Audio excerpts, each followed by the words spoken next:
"Come with me. You need to see this yourself." That's what the old security guard said, quiet, uneasy, like he didn't want to be the one saying it. I had just paid for our items. My wife had stepped aside to take a call. Nothing unusual about that, until this moment. I followed him, my chest suddenly heavy for a reason I couldn't explain. We turned a corner near the dressing rooms. He pointed to a live surveillance feed on a back monitor, and that's when I saw her. My wife, the woman I had shared 17 years and 2 kids with, pressed against the wall, smiling into the phone, speaking in a way that wasn't meant for me. Her voice carried through the thin wall. I told him I was on the phone with the school. He's so easy. I didn't say a word. "Hi, my name is Nolan Chase, and I used to believe that being loyal meant never questioning what you couldn't see. That trust brought peace." But standing there, watching her twirl her hair as she whispered, "Just one more night, and then I'll tell him," I realized I had been living inside a reality shaped by my own blind spots. The guard looked at me like he had seen this before. "I figured you'd want to know." I nodded. My hand stayed steady. I walked back out calmly, placed the shopping bags in the car, and when she returned, smiling like nothing had happened, I kissed her forehead, because she had no idea. I had already started the timer. She slid into the passenger seat, still carrying the energy of whatever story she had just told. "Sorry," she said casually. "School stuff." I smiled. "No problem. Everything okay?" She nodded, leaned over, kissed my cheek, and there wasn't even a trace of guilt in her voice. But inside me, something had shifted. I didn't react. I didn't question her. I observed. That night, I lay beside her in bed, fully awake, memorizing her breathing patterns, the way she kept her phone tucked under the pillow like it needed to be hidden. I had questions, hundreds of them. But I also had discipline. And that's what makes a man dangerous. Hi again, Nolan Chase. I spent 7 years as a military analyst before moving into construction management. You learn to notice things others overlook, patterns, inconsistencies, behavioral signs. And my wife, suddenly she had all of them. The new gym bag she never unpacked.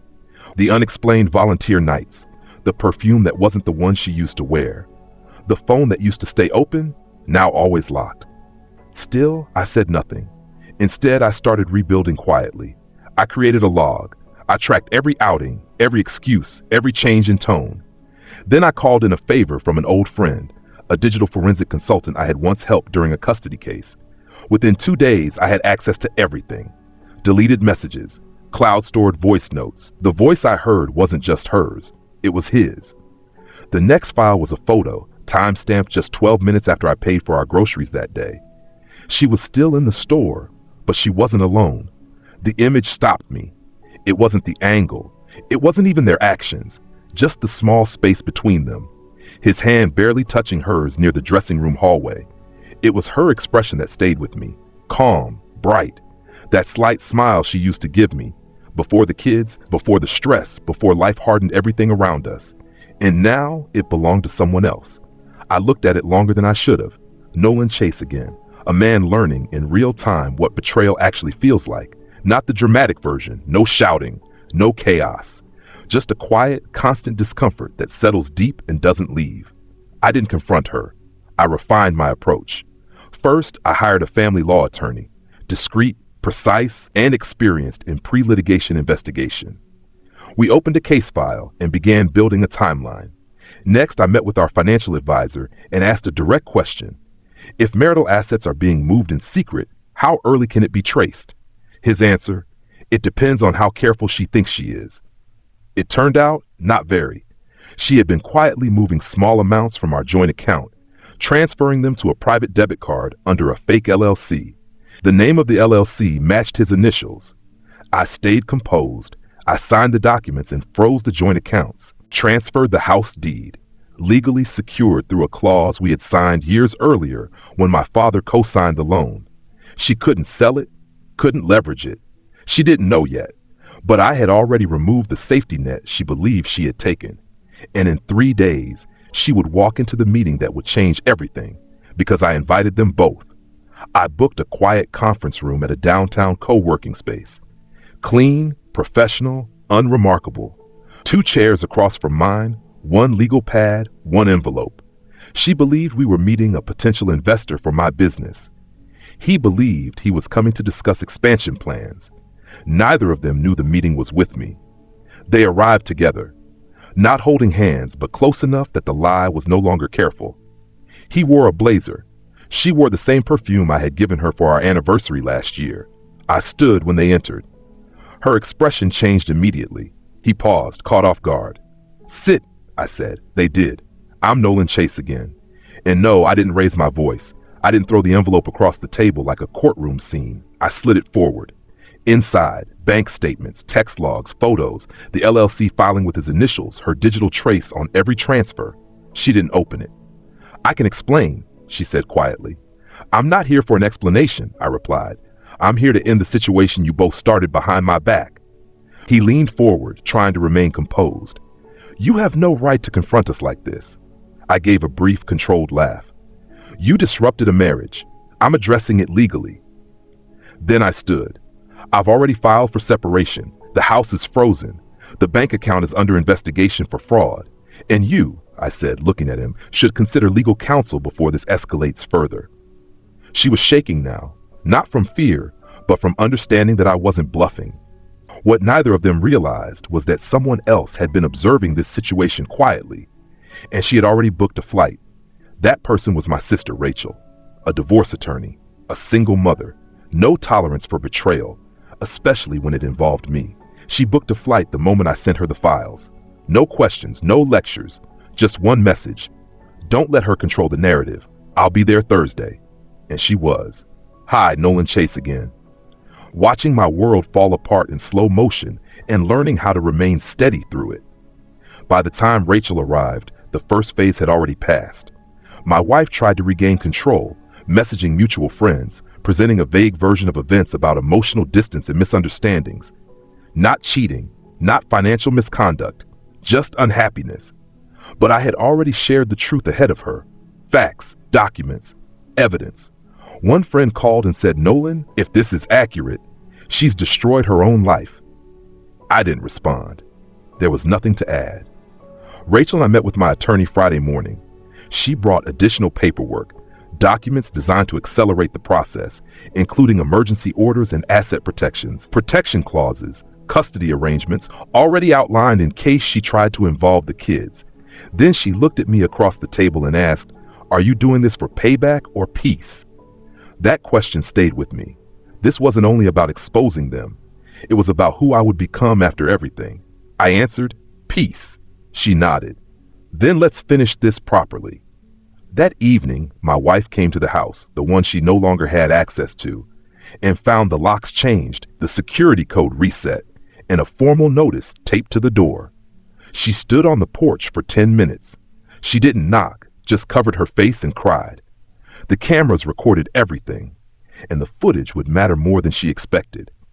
Because on Monday morning, her employer would receive it. She worked for a private healthcare group, and their ethics policy was clear.